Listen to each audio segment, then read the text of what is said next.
As a filmmaker, finding inspiration isn't always easy.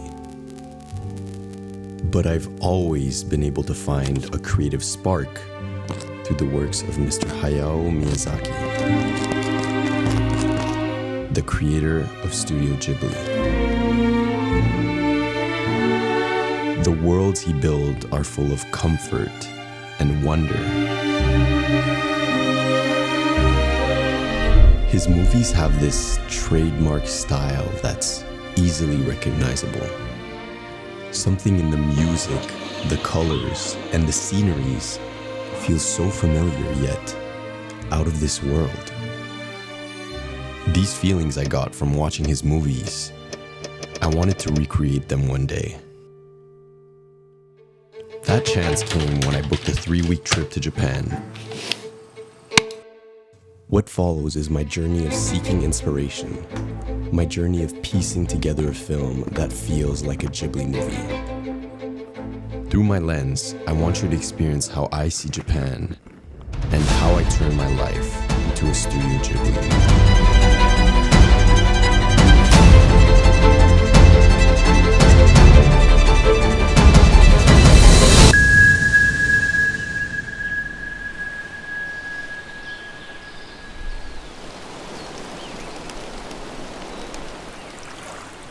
Out of all the places I visited during this trip, Hakone is where I felt closest to nature. And this is where our story begins. This first destination felt like I already found everything I'm looking for. Anywhere we went, I felt inspired, I felt at peace.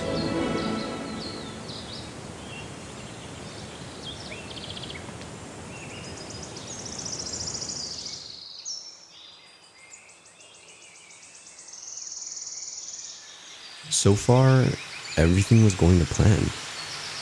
I was surrounded by nature, admiring beautiful sceneries.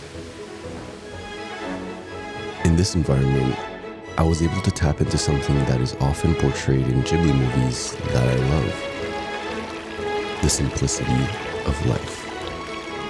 Slowing down and appreciating the details in the small things around me.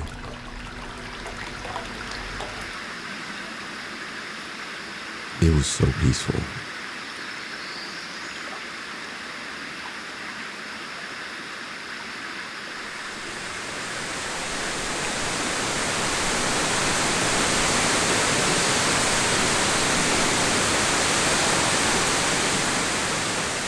That was nice and all, but it only lasted until I faced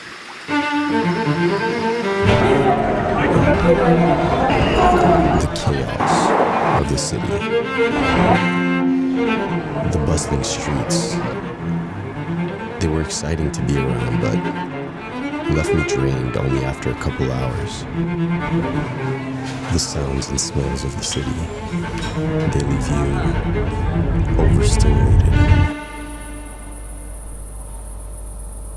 I'd escape from it at night. When I couldn't sleep, I'd often go on a walk and grab a drink from a vending machine while strolling through the neighborhood.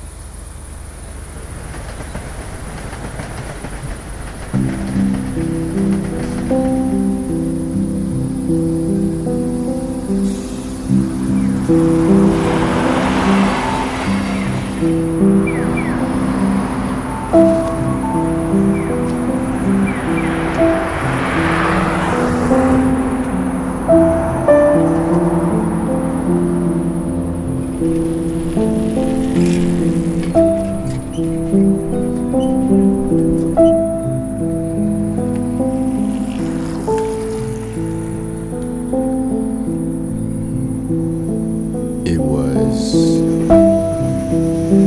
therapeutic.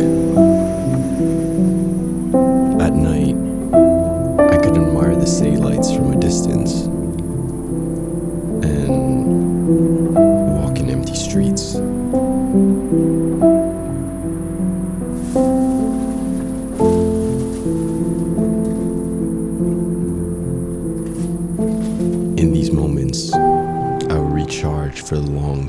days ahead.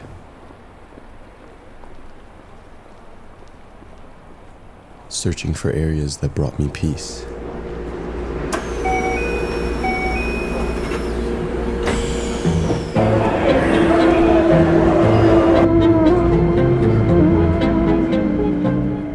Luckily for me, I love taking the train because we took it everywhere this trip. My personal favorite train we took was the Enoden. It passed through little forests and towns, so it gave me this small town feeling. As we approached the final destination, the train boarded the sea. This scenery reminded me of the train from Spirited Away. And as we walked up to this bridge, I was brought into the world of this movie even more. Enoshima felt like a world of its own.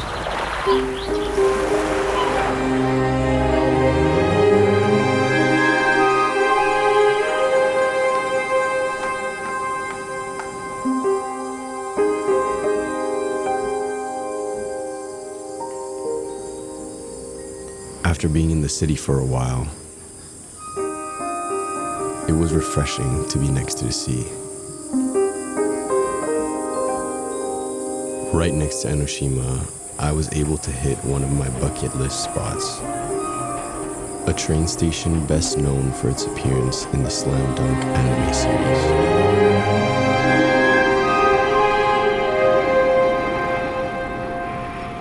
which happens to be one of my all-time favorites.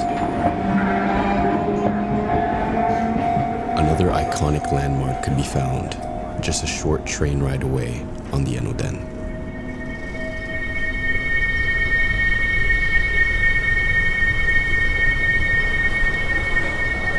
In Kamakura.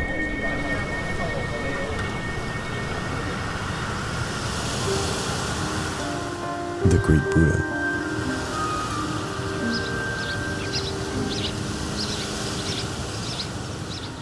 This whole area was as pretty during the day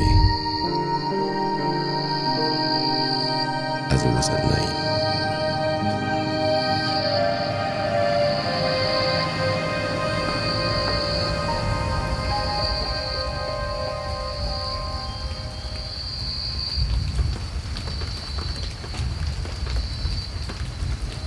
At this point of the journey, the fatigue from all that traveling started to settle in, which called for some rest and food.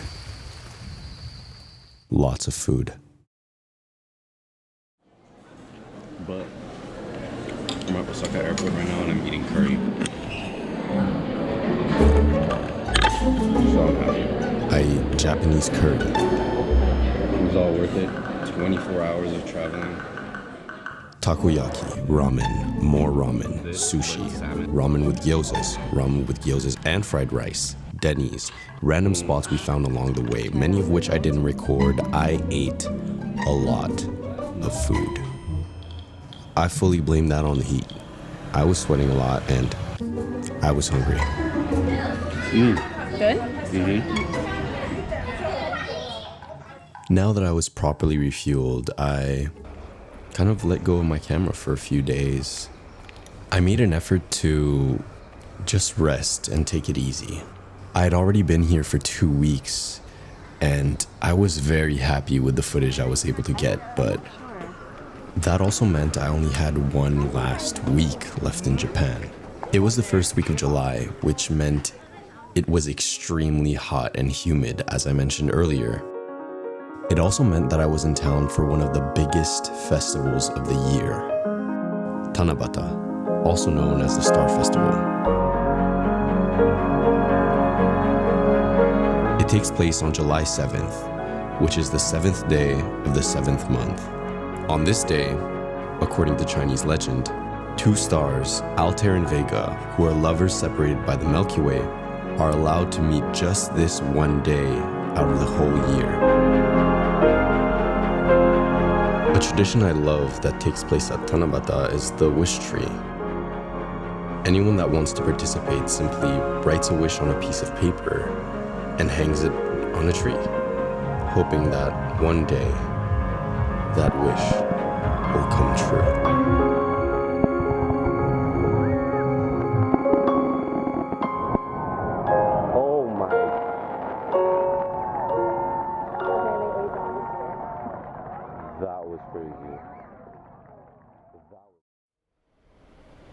Continuing my search for inspiration, I visited another museum in Tokyo, the National Art Center. Here, I got to see more traditional Japanese art.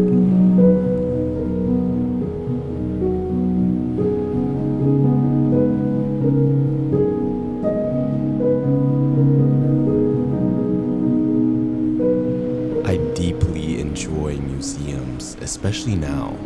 For my work to be original, I like to draw from multiple sources of inspiration, other than movies or YouTube. Going to museums has been a great way for me to bring out that creativity lately. And there's one exhibition in particular that left me amazed. Team Lab. Remember how I described Ghibli movies as feeling familiar, yet out of this world? That's what Team Lab made me feel like.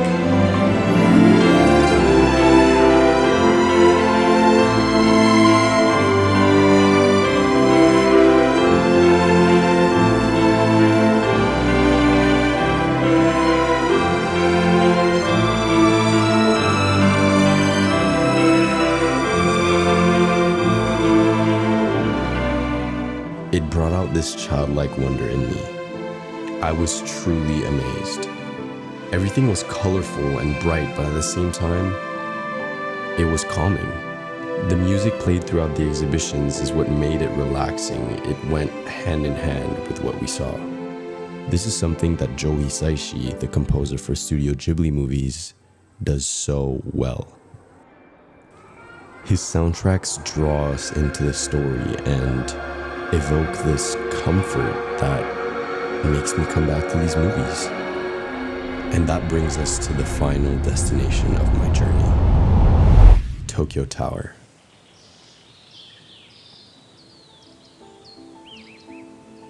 This was already the last stop of my 3-week trip, so I soaked everything in.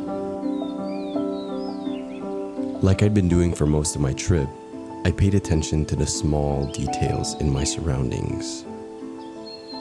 But I did it for one last time. Once I got home, I pieced back what I experienced.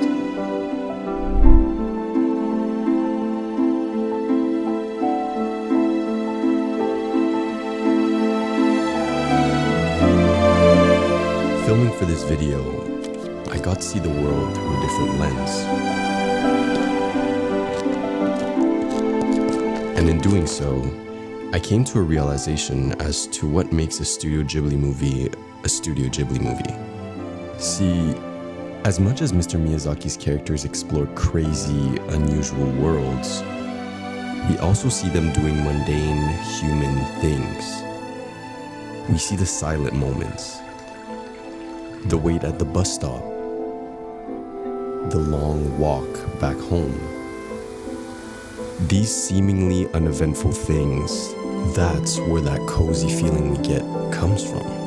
And the more I filmed, the more I looked for these moments. Until it hit me. I had built a world of my own, and I was living in it.